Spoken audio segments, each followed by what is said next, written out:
ఎన్ని మణిమయ హారాలు ధరించినా అవి అలంకారాలు కావు. ఎన్ని సుగంధాలు పూసుకున్నా, ఎన్ని పువ్వులు పెట్టుకున్నా అవి మనిషికి అలంకారాలుగా నిలబడవు. చక్కని వాక్కుకు మించిన అలంకారం లేదు. వాగ్భూషణం భూషణం అంటారు ఏనుగు లక్ష్మణ కవి. మనకు చక్కని వాక్కు కలిగి ఉండాలంటే ఈ 4 లక్షణాలు కలిగి ఉండాలంటారు. మితం, హితం, ప్రియం, సత్యం.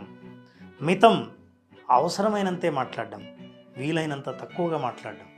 హితం అవతల వాళ్ళ మంచి కోరి మాట్లాడడం, ఏం మాట్లాడినా పాజిటివ్గా మాట్లాడడం. ప్రియం మంచి లాంగ్వేజ్ వాడడం, భాషలో వినాలనిపించేలా ఉండడం. సత్యం ఉన్నదున్నట్టుగా మాట్లాడడం, అనవసరమైన విషయాల్ని జోడించకుండా మాట్లాడడం. కనీసం ఒకరోజు ప్రత్యేకంగా ఒక్క విషయాన్ని మాత్రం పాటించగలిగిన మీ భాషలో చాలా తేడా వస్తుంది.